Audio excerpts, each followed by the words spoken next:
Good afternoon, council members. My name is Margaret Wallace Brown. I'm the Deputy Director of the City of Houston Planning and Development Department, and I have next to me Diana Ducrow, planner leader with the Planning Department, and she is the city's Historic Preservation Officer. I can't see. Is there a way to turn this on?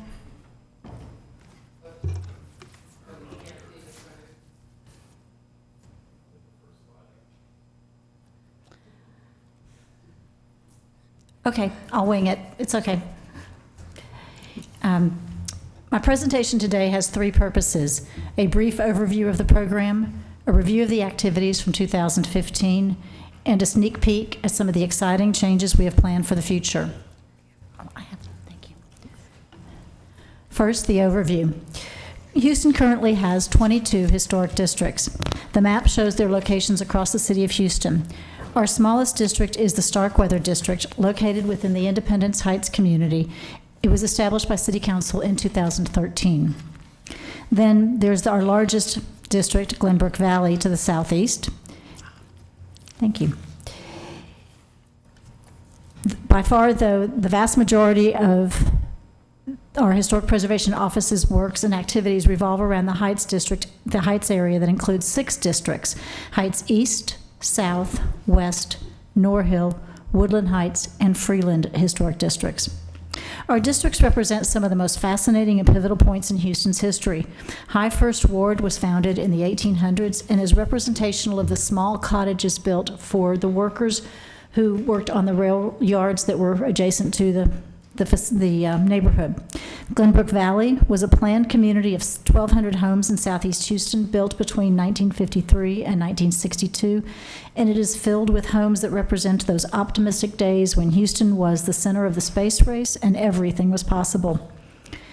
Market Square, another district downtown, is the only commercial district in Houston.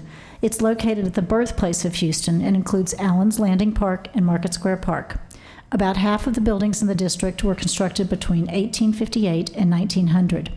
Main Street Market Square also represents one of Houston's greatest opportunities for economic development and heritage tourism. In fact, it's featured prominently on Houston First's videos promoting Houston as a tourism destination. This word cloud gives you a quick look at where the action is in our historic districts. Clearly, the Heights districts are the place to be. In addition to the historic districts, though, Houston has 2 levels of landmark designations. Landmarks and protected landmarks are designations given to special properties that may or may not be located within the districts. Protected landmarks giving a little bit more of a restrictive regulation than just the regular landmarks. This map shows where the landmarks in tan and protected landmarks in blue are scattered throughout our city. Now I'll quickly review some of the highlights of 2015. Through a partnership with the Houston Association of Realtors, they provide us an annual report on sales activity in our historic districts and compare it with the activity in the area immediately surrounding the district. I'm pleased to report for the most of our districts, sales prices are increasing more rapidly and the number of days on the market remain lower for properties inside the district versus those outside. Here's a price per foot sales graph for Glenbrook Valley showing a clear trend. The old 6th Ward also remains higher price per foot than the properties surrounding it, and even a graph showing the combined districts of Heights East, South, and West show that properties inside the district maintain higher price per foot sales than those immediately outside the district. We'll now move on to a certificate of appropriate review for 2015. In 2015, we had 316 applications for unique addresses for certificates of appropriateness in historic districts and landmarks and protected landmarks. 91% of those applications were approved by the Historic Commission within 1 month of receiving the application. Overall, 97% of the applications for a certificate of appropriateness are approved by the Commission or the appeals body or City Council. Landmark designation is another activity that City Council has had a hand in the past year. For instance, Council has designated landmarks in a variety of places throughout Houston. Next slide, please.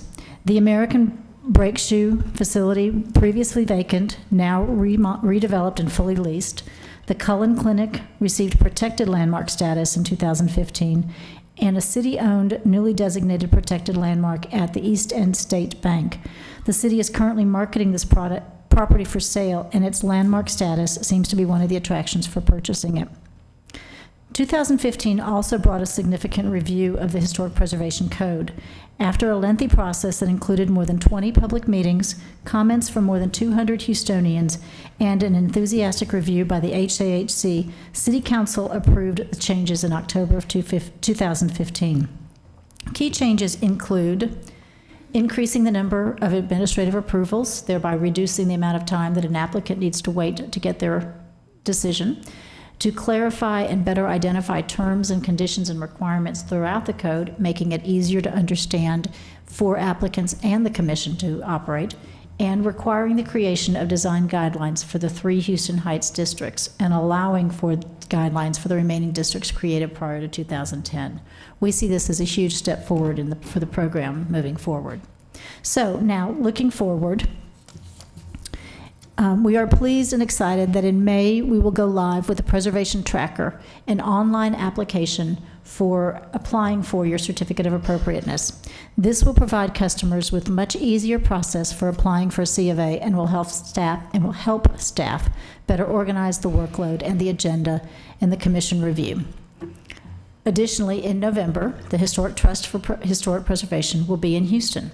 This event will bring as many as 1,000 historic advocates to our city, and with them come the opportunity to show off our successes and benefit from their hands-on activities such as assistance with surveying historic assets and volunteering with repairs to historic districts. Several new and revised programs at the local and state levels provide some of the best financial incentives for historic preservation. Newly established state program provides credits for investments as low as $5,000, and the Texas program mirrors the federal program and can apply to privately owned income-producing properties as well as publicly owned properties. And within last year's changes to the Historic Preservation Code in Houston, now more property owners are eligible for property tax relief for preserving their historic structures. Finally, 2016 and 2017 will bring a landmark activity in the creation of design guidelines for some of our most active districts. The change in code specifically calls for presenting to Council by February of 2017 the proposed guidelines for the 3 Heights districts. That might seem like a long time, but building consensus among the widely different opinions will take some time.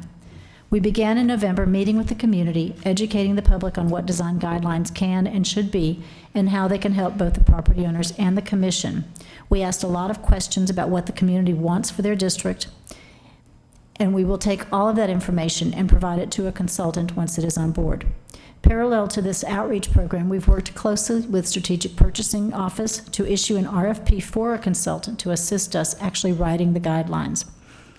We've received numerous great proposals and are currently negotiating the contract with a selected candidate. I expect that the contract will be brought to you sometime in April. That concludes my presentation, and I'm available for questions if you have any. Thank you very much. Very interesting. Vice Chair and Architect Robinson. Thank you,